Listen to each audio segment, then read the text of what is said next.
Friends, ನಮಸ್ಕಾರ ರೀ. ಎಲ್ಲರಿಗೂ ರಮ್ಯಾ ಮನೆ ಅಡುಗೆ ಚಾನಲ್ಗೆ ಸ್ವಾಗತ.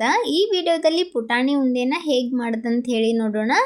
ಎಲ್ಲ ಥರದ ಉಂಡೆಗಳನ್ನು ಮಾಡ್ತಿರ್ತೀವಿ, ಒಮ್ಮೆ ಪುಟಾಣಿ ಉಂಡೆನೂ ಸಹ ಟ್ರೈ ಮಾಡಿ, ತುಂಬ ಚೆನ್ನಾಗಿ ಬರುತ್ತೆ. ಇವಾಗ ಹೇಗೆ ಮಾಡೋದಂತ ಹೇಳಿ ನೋಡೋಣ. ನಾನಿಲ್ಲಿ 1 ಬಟ್ಲಷ್ಟು ಬೆಲ್ಲನ ತೊಗೊಂಡಿದ್ದೀನಿ. ಅದನ್ನು ಕಡೆಗೆ ಹಾಕಿಬಿಟ್ಟು ಒಂದು 2-3 ಚಮಚದಷ್ಟು ನೀರನ್ನು ಹಾಕ್ತಾ ಇದ್ದೀನಿ. ಜಾಸ್ತಿ ನೀರನ್ನು ಹಾಕಕ್ಕೆ ಹೋಗಬೇಡಿ, ಜಸ್ಟ್ ಬೆಲ್ಲ ತೊಯ್ಬೇಕು ಅಷ್ಟೇ ನೀರನ್ನು ಹಾಕ್ಕೊಳ್ಳಿ. ಜಾಸ್ತಿ ನೀರೇನಾದರೂ ಹಾಕಿದ್ರೆ ಆಣ ಬರೋದು ತುಂಬ ಲೇಟ್ ಆಗುತ್ತೆ. ಅದಕ್ಕೋಸ್ಕರ ಸ್ವಲ್ಪನೇ ನೀರು ಹಾಕ್ಕೊಂಡು ಬೆಲ್ಲನ ಚೆನ್ನಾಗಿ ಕರಗಿಸ್ಕೊಳ್ಳಿ. ನಾನಿಲ್ಲಿ 1 ಚಮಚದಷ್ಟು ತುಪ್ಪನೂ ಸಹ ಆ್ಯಡ್ ಮಾಡ್ತಾ ಇದ್ದೀನಿ.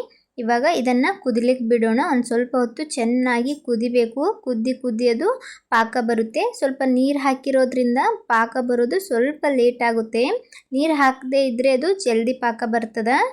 ಇವಾಗ ಪಾಕ ಬಂದಿದೆ ಇಲ್ಲ ಅಂತ ಹೇಳಿ ಚೆಕ್ ಮಾಡ್ಲಿಕ್ಕೆ ಒಂದು ಬಟ್ಲಲ್ಲಿ ನೀರು ತಗೊಂಡು ಅದಕ್ಕೆ ಒಂದು 2-3 ಡ್ರಾಪ್ಸನ್ನು ಹಾಕ್ಕೊಂಡು ಅದನ್ನು ಒಂದು 2 ಸೆಕೆಂಡ್ ಹಾಗೆ ಬಿಟ್ಟು ನಂತರ ಅದನ್ನು ಈ ಥರ ಕೈಗೆ ತಗೊಂಡು ನೋಡ್ರಿ. ಒಂದು ಸ್ವಲ್ಪ ಅದು ಖಡಕ್ ಬಂದಿರಬೇಕು. ಖಡಕ್ ಆದ್ರೆ ರೆಡಿ ಆಗಿದೆ ಅಂತ ಹೇಳಿಬಿಟ್ಟು ಪಾಕ. ಇವಾಗ ತಡ ಮಾಡೋದು ಬೇಡ, ಗ್ಯಾಸ್ನ ಆಫ್ ಮಾಡಿಕೊಂಡು ಪುಟಾಣಿನ ಸೇರಿಸ್ಕೊಳ್ಳೋಣ. 1 ಬೌಲ್ನಷ್ಟು ಬೆಲ್ಲನ ತೊಗೊಂಡಿದ್ದೆ. ಇವಾಗ 1.5 ಬೌಲ್ನಷ್ಟು ಪುಟಾಣಿನ ಸೇರಿಸ್ತಾ ಇದ್ದೀನಿ. 1 ಬೌಲ್ ಬೆಲ್ಲ, 1.5 ಬೌಲ್ ಪುಟಾಣಿ ಕರೆಕ್ಟಾಗಿರುತ್ತೆ ಸಿಹಿ. ಇವಾಗ ಇದನ್ನು ಚೆನ್ನಾಗಿ ಒಮ್ಮೆ ಮಿಕ್ಸ್ ಮಾಡ್ಕೊಳ್ಳೋಣ. ಈ ಥರ ಚೆನ್ನಾಗಿ ಮಿಕ್ಸ್ ಮಾಡಿಕೊಂಡು ಇದನ್ನು ಸ್ವಲ್ಪ ಆರ್ಲಿಕ್ಕೆ ಬಿಡೋಣ.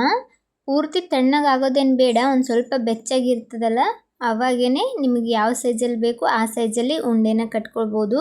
ತುಂಬ ನಿಮಗೆ ಬೆಚ್ಚಗೆ ಅನಿಸಿದ್ರೆ ಒಂದು ಸ್ವಲ್ಪ ಕೈಗೆ ನೀರು ಹಚ್ಕೊಂಡ್ಬಿಟ್ಟು ಉಂಡೆನ ಕಟ್ಕೊಳ್ಳಿ. ತುಂಬ ಹೊತ್ತು ಇಟ್ಟರೆ ಇದು ಉದುರಾಗಿಬಿಡ್ತದೆ. ಅದಕ್ಕೋಸ್ಕರ ಒಂದು ಸ್ವಲ್ಪ ಬೆಚ್ಚಗಿರುವಾಗಲೇ ಉಂಡೆನ ಕಟ್ಕೊಳ್ಳಿ. ತುಂಬ ಚೆನ್ನಾಗಿ ಉಂಡೆಗಳು ಬರ್ತವೆ.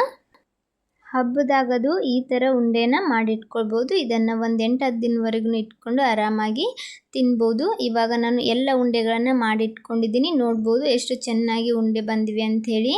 ತುಂಬ ಚೆನ್ನಾಗಿರ್ತದೆ. ನೀವು ಸಹ ಒಮ್ಮೆ ಟ್ರೈ ಮಾಡಿ. ವಿಡಿಯೋ ಇಷ್ಟ ಆದರೆ ವಿಡಿಯೋಗೆ ಒಂದು ಲೈಕ್ ಕೊಡಿ. ಇದೇ ಥರದ ಇನ್ನಷ್ಟು ರೆಸಿಪಿಗೋಸ್ಕರ ರಮ್ಯಾ ಮನೆ ಅಡುಗೆ ಚಾನಲನ್ನು ಸಬ್ಸ್ಕ್ರೈಬ್ ಮಾಡ್ಕೊಳ್ಳಿ. ಇನ್ನು ಚಾನಲ್ಗೆ ಸಬ್ಸ್ಕ್ರೈಬ್ ಆಗದೇ ಇರೋರು ಚಾನಲ್ನ ಸಬ್ಸ್ಕ್ರೈಬ್ ಮಾಡಿಕೊಂಡು ವಿಡಿಯೋ ನೋಡಿ. Thanks for watching video.